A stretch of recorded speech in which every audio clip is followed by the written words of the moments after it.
Hey guys, what's up? This is my first attempt at real gameplay footage. I took this from APOC 2018, which is a large northeastern Nerf war that occurs once a year. Rain or shine, as you can see, it's raining pretty heavily in the morning. However, luckily it does clear up for later. The rain actually affected the gameplay, which was interesting because as you got running around and your safety glasses sort of fogged up a bit, and then I was also using a red dot sight for the first time on my new Caliburn, which once water sort of got by the LED, it made it pretty hard to use. So it was interesting getting used to a brand new blaster under these conditions. However, like I said, it did clear up later, so I got to use the sight a bit more and got a better feel for it. The game type we are playing now is called Carpe Diem. It's a capture the flag-esque game that's played with plastic balls, similar to that of which found in a ball pit, and basically you need to capture them. Each player can only hold one at a time. They start scattered all over the field. There's plenty of them. A lot of them are in these sort of alleyways you can see here, and then each team has a bucket which you need to bring them back to. Like I mentioned, each player can only hold one at a time, and you can actually steal them from the other team's bin should you push up or if we run out in the middle.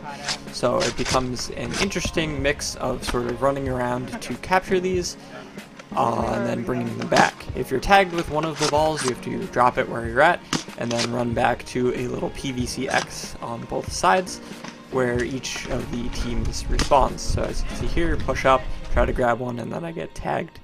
So it's sort of interesting. This area of the park is we call the tunnels, basically because there's two large fields on both sides, and then there's woods, and then this sort of clearing on both sides. So it makes for interesting gameplay, whereas the teams that are holding both sides sort of have an advantage with the trees and foliage. And then it's interesting to sort of push up and take that. However, it can get kind of stale if neither of the teams decides to push. So it's always in your best interest to sort of try to take out the people defending. And then you have to get a quick push in before they respawn and try to reclaim their territory and get that good holding position where they can defend fairly easily. Here you can see our team congregating on our opening of the tunnel, and the other team is sort of doing the same on their end. They have a little bit of a bank of dirt towards the left up there, which they are holding pretty well, so it makes it difficult to push up and get any meaningful ground. Some people are trying to go into the woods, however that turns out to be a double-edged sword because it's hard to shoot in and tag them. However, you also have to have a good position in there to shoot out and hit people through the fairly dense foliage. So as you can see, we're sort of pushing up intermittently, grabbing some of the targets and then bringing them back. A lot of us do get tagged, however we do get a few in here, and then the few that we were able to get closer are eventually scored later on. So pushing up when we have the advantage definitely helps a lot in this game mode, even if you don't necessarily get the ball into the bin. At this point, I decide to give the other half of the field a shot. It's pretty much symmetrical, as you can see. So a similar situation is developing where people are sort of at a standoff, trying to get those long-range shots dialed in to pick off a person or two, and then push up and try to grab some of the remaining targets when you have the advantage. So as you can see, we are sort of lining it up, sort of feeling out the other team. I'm actually able to get a shot off and get a person or two in the other side, which helps us score a ball out in a second. So as you can see, we got a runner up. He actually gets tagged in a second and then drops the ball, and then we are able to score that one in, which is good for our team. However, the other team quickly retaliates. I get tagged, and then because a lot of people are still respawning and walking over, they are able to make up a good amount of ground and collect a few for their own. So overall, a net loss for us, however, it was worth a shot.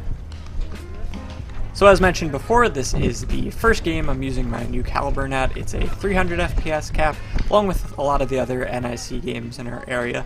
So I bought the hardware kit from Captain Slug, who's actually at this event. I think you could see him in some of the other gameplay footage. But basically I bought the hardware kit because I have two 3D printers. And then I decided to basically go all out and print basically all of the extra add-ons and accessories. for the Caliburn, such as the thumb grip, you know, the full Railgasm kit. I actually went with the Argus shroud instead of his, just because I like the two-tone nature a bit better. I went with a nice light blue PLA, black PLA and PETG, some white PLA, and then also there's some orange for the front of the Railgasm kit and the scar barrel, as you can see here. I'll have a video on the Caliburn in a little bit, if not already, depending on the time you're watching this, on my channel if you're interested as well. But it's definitely an interesting blaster and quickly becoming one of my favorites after this event.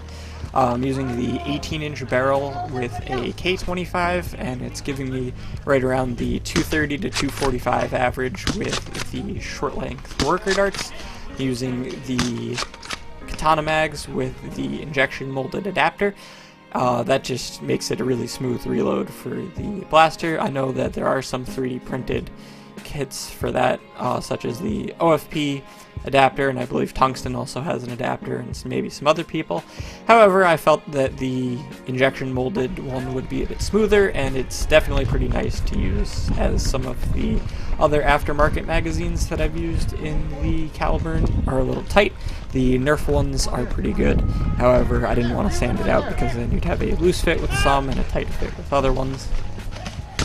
So it seems throughout this match our team is able to get a pretty good hold on this half of the field, whereas the other team later on gets a much better grip on the subsequent other side of the field. We're able to pretty much get all of the ball pit balls from this side, so a lot of our team decides to run over to the other side to see if there are any remaining on the field, or if we're going to have to decide to make a big push towards their bucket.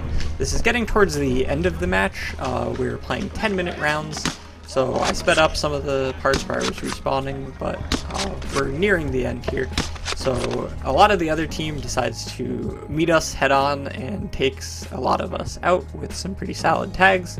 So while we're actually running over to respawn, the other team decides to make a push for our bucket, as there are not a lot of balls remaining on the field.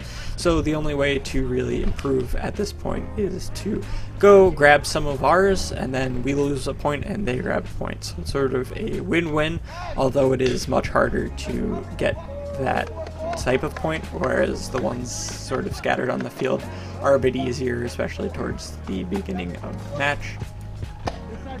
As primarily an HVZ player, it's much harder to get used to the higher ranges that a lot of these blasters are capable of putting out, and it's interesting being shot back at. However, it's a fun change of pace, and I definitely enjoyed going to this event.